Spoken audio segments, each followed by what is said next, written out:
Hi buddies, welcome to my channel Santosh log.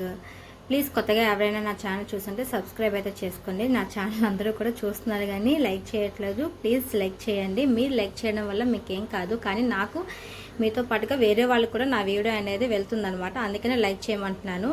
మీకు ఏమైనా cake process నచ్చినట్లయితే సబ్స్క్రైబ్ చేసుకోండి. అలాగే మీ ఫ్రెండ్స్ అండ్ ఫ్యామిలీ మెంబర్స్కి లైక్ చేయండి, షేర్ చేయండి.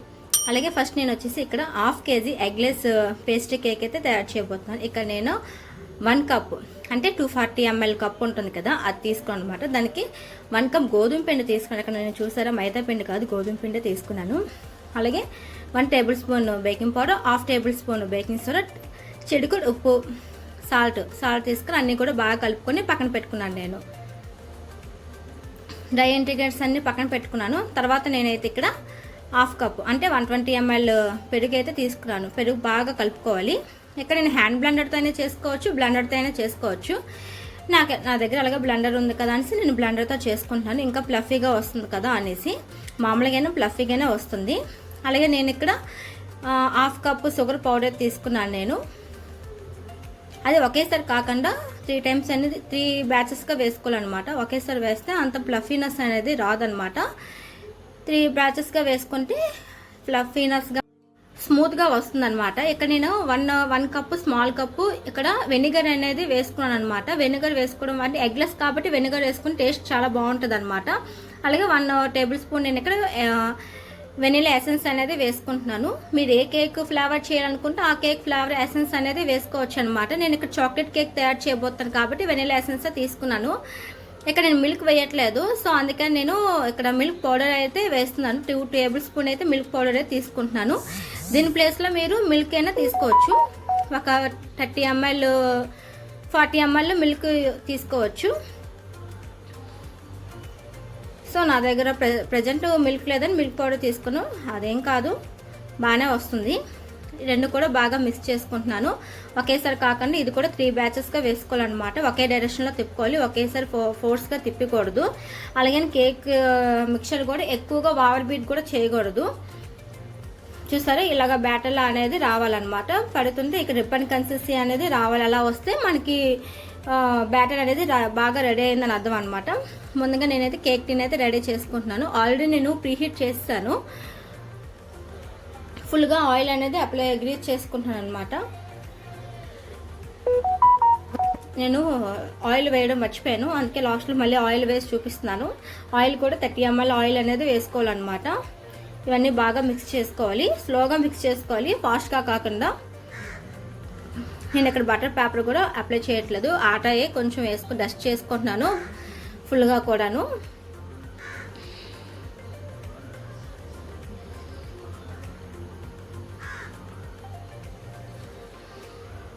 చూసి టోటల్గా ఇలా చేసుకొని కేక్ బ్యాటర్ అనేది వేసుకోవాలన్నమాట.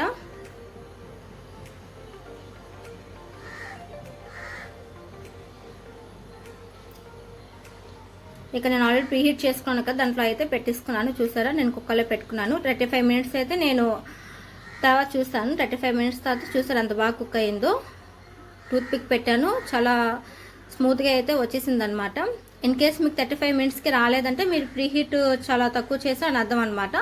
అప్పుడు మీరు ఒక 5 మినిట్స్ ఎక్స్ట్రా పెట్టుకోవాల్సి వస్తుంది. నేను ఇక్కడ క్లాత్ అనేది కవర్ చేసుకొని ఉంచుకున్నాను. దీని తర్వాత నేను క్రీమ్ అయితే నేను బీట్ చేసుకుంటున్నాను. ముందుగా నేనైతే ఇక్కడ డీప్ ఫ్రిడ్జ్లో నుంచి నార్మల్ ఫ్రిడ్జ్లో తీసి పక్కన పెట్టుకున్నాను. 1/2 kg కేక్ కాబట్టి నేను ఇక్కడ 250 ml క్రీమ్ అయితే తీసుకుంటున్నాను అనమాట. 1/2 kgకి అయితే మనం 250 తీసుకోవాలి. కేజీకి అయితే 500 ml క్రీమ్ అయితే తీసుకోవాలన్నమాట. విప్పింగ్ క్రీము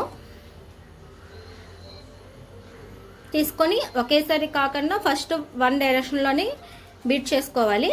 తర్వాత సెకండ్ నెంబర్తో బీట్ చేసుకోవాలన్నమాట. అలా మన టోటల్ 8 మినిట్స్తోనే మన కేక్ బీట్ అనేది కంప్లీట్ అయిపోవాలన్నమాట. అలాగనే మనకి కేక్ ఇంకా స్టిఫ్గా రావట్లేదు, హై స్పీక్స్కి రావట్లేదు అని చెప్పేసి మనం ఫాస్ట్గా చేసేసాము అనుకోండి, కేక్ క్రీమ్ అనేది పోతుంది అనమాట.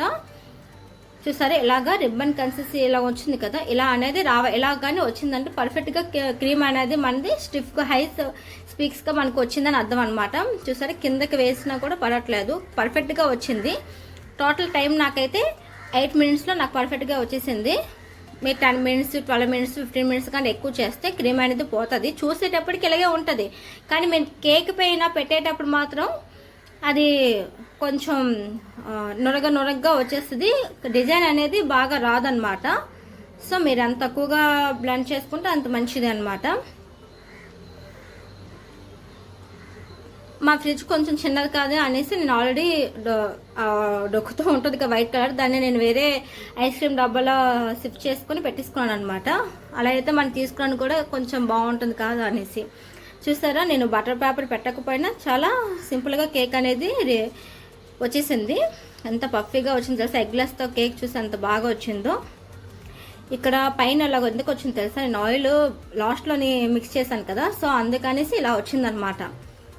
అది చేయడం వల్ల నేను మళ్ళీ ఆయిల్ వేసి మిక్స్ చేయడం వల్ల ఎక్కువ టైం మిక్సింగ్ చేస్తాను కాబట్టి ఇలా బీట్ అనేది వచ్చిందనమాట. సో ఎక్కువ మిక్స్ చేసిన బీట్ అనేది ఇలా వచ్చేస్తుంది అనమాట. అదేనా నో ఇష్యూ అనమాట. పై పొర అలా తీసేసి 3 బ్యాచెస్గా 3 లేయర్స్గా మనం కట్ చేసేసుకోవడమే, దానివల్ల ఏం ప్రాబ్లం ఏం కాదు. కానీ బేకర్స్కి చేస్తూ ఉంటారు కదా, అది చూడడానికి కొంచెం నీట్గా ఉండదు కాబట్టి అన్నీ ఒకేసారి ఎక్కువ బీట్ చేయకుండా కొంచెంగా బీట్ చేసుకుంటే సరిపోతుంది. ఇక నేను 3 లేయర్స్గా కట్ చేసుకుంటున్నాను అనమాట.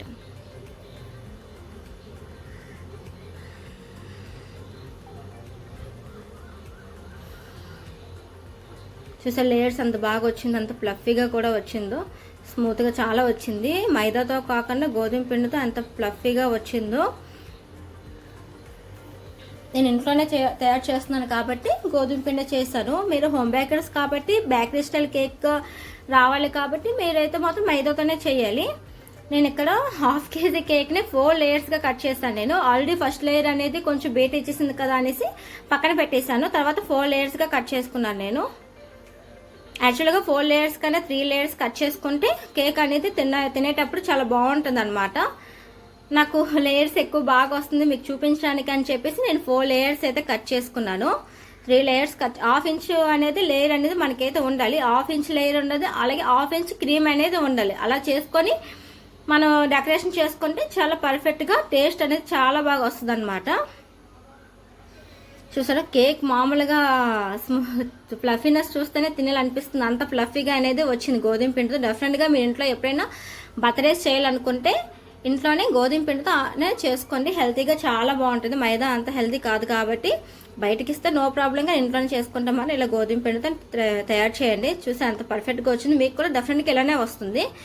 ఇలా నేను షుగర్ అయితే ఇలాగ సిరప్ చేసుకుంటున్నాను. కొంచెం వేసుకొని ఒకేసారి వేసి కన్నా కొంచెం వేసుకుంటున్నాను. తర్వాత ఇక క్రీమ్ అనేది పెట్టుకున్నాను. నేను ఇంట్లోనే కాబట్టి కొంచెం క్రీమే అప్లై చేస్తున్నాను, మరీ ఎక్కువ క్రీమ్ తెల్లాం కదా అని చెప్పి కొంచెమే పెట్టుకుంటున్నాను నేను.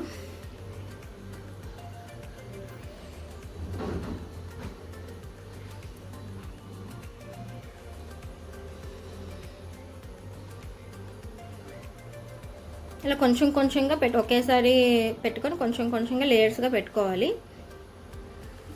చెప్తున్నాను కదా, 1/2 ఇంచ్ కేక్ లేయర్కి 1/2 ఇంచ్ క్రీమ్ అయితే పెట్టుకోవాలి. నేనైతే హాఫ్లో సగం అయితే క్రీమ్ అయితే పెట్టుకున్నాను, కానీ క్రీమ్ ఎక్కువ పెట్టుకుంటే టేస్ట్ ఇంకా బాగుంటుంది.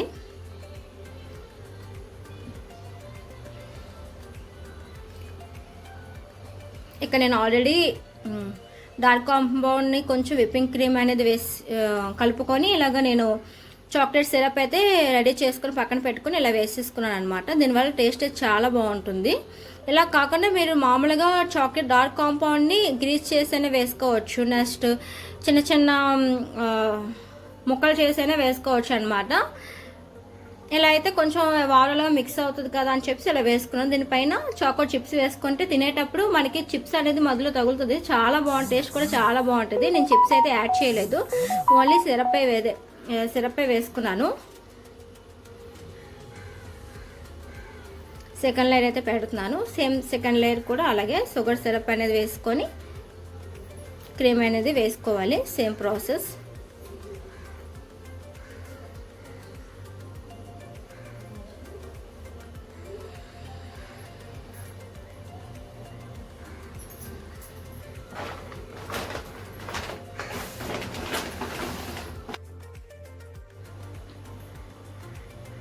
సెకండ్ లేయర్ కూడా అలాగే వేసుకున్నాను. సో థర్డ్ లేయర్ కూడా అలాగే వేసేసుకున్నాను. 4th లేయర్ మాత్రం కింద లేయర్ పై లేయర్గా పెట్టేసుకున్నాను అనమాట.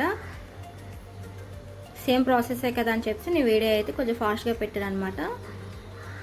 మనం లేయర్స్ పెట్టేటప్పుడే సైడ్స్ కూడా మనం క్రీమ్తో కవర్ డెకరేట్ చేసుకోవాలన్నమాట.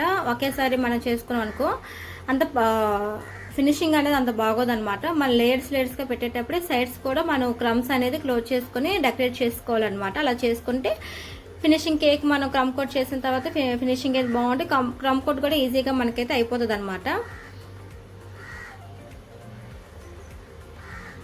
ఈ థర్డ్ లేయర్ చేస్తున్నాను కదా, సేమ్ అలాగే చాక్లెట్ సిరప్ అయితే వేసేసుకున్నాను. కింద లేయర్ పై లేయర్గా పెట్టేసుకున్నాను అనమాట. 4 లేయర్స్గా టోటల్గా పెట్టుకున్నాను.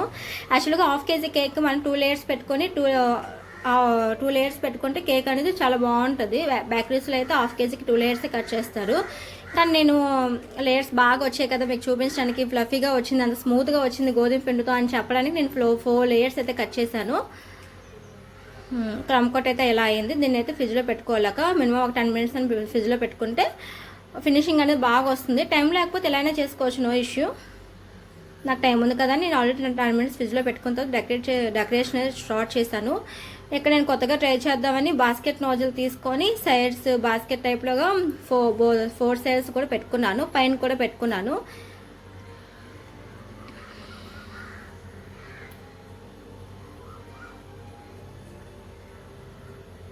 ఎక్కడ కూడా క్రమ్స్ లేకుండా ఫుల్గా క్రమ్ కూడా చేసుకోవాలి. ఒక బాస్కెట్ నోజల్తో ఫుల్గా చేసేసుకున్నాను అనమాట. ఇక్కడ నేను ఒకే నోజల్తో డెకరేట్ చేస్తున్నాను కదా, అందుకనేసి నేను ఒక నోజల్తో ఎన్ని డిజైన్స్ అయితే వేసుకోవాలా అని కూడా దీని మీద వేసుకోవచ్చు అని మీకు చూపించబోతున్నాను. కొత్తగా ట్రై చేద్దాం, ఇంట్లోనే కదా అని ట్రై చేశాను. సింపుల్గా ఎవరైనా ఒకే నోజల్తో ఇలాగా డిఫరెంట్ ఫ్లవర్స్ అనేది వేసుకోవచ్చు. పర్ఫెక్ట్గా అనేది వస్తుంది. మన దగ్గర ఈ ఒక్క N1 నోజులు, ఒక బిగ్ సైజ్ నోజులు ఉంటే చాలు, ఏ డిజైన్స్ అనేది సింపుల్గా వేసుకోవచ్చు. ఇంకే నోజల్స్ మనం ఏం కొనవసరం లేదు. బయట ఒక నోజల్ అయితే 40 to 50 రూపీస్ అయితే ఉంటుంది కదా, అలాగని మనం 4-5 కొనేసి ఎక్కువ అమౌంట్ పెట్టుకునే అవసరం లేదు. ఇంట్లోనే చేయాలనుకుంటే ఒక నోజల్ ఉంటే సరిపోతుంది. హోమ్ బేకర్స్కి అయితే మనకి ఎలాగా తప్పదు, ఉండాలి కాబట్టి. ఇలా అయితే వేసుకున్నాను. తర్వాత గ్రీన్ కలర్తో లీవ్స్ అయితే పెట్టుకున్నాను. ఫ్లవర్స్ ఉన్న చోట లీవ్స్ ఉంటేనే కదా బాగుంటుంది, కేక్ అనేది లుకింగ్ చాలా బాగుంటుంది. సో అలా అయితే పెట్టుకున్నాను నేను కూడా. లీవ్స్ అయితే గ్రీన్ కలర్ఫుల్గా చాలా బాగుంది. వైట్ అండ్ గ్రీన్ కాంబినేషన్ బాగుంటుంది కదా.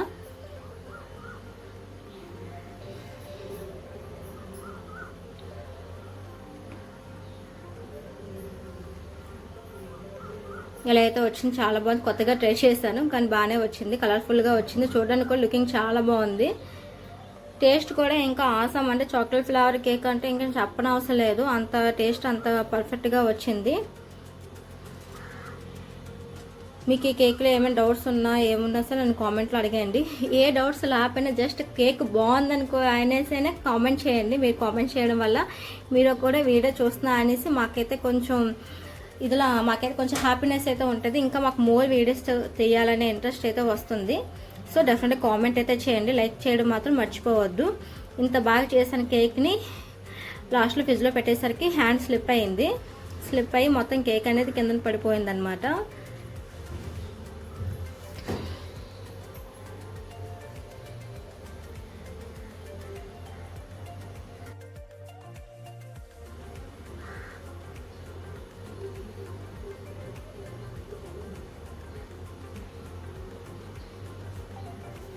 లాస్ట్లో ఇలా అయితే అయ్యింది. ఆ కేక్ని నాకు మళ్ళీ ఓపిక లేక సింపుల్గా అయితే ఇలా డెకరేట్ చేసి చాక్లెట్తో డ్రిప్పింగ్స్ అయితే వేసేసాను అనమాట. Thanks for watching my video. ఇంకా మోర్ వీడియోస్ చూడడానికి నా ఛానల్ సబ్స్క్రైబ్ చేసుకోండి. Bye bye.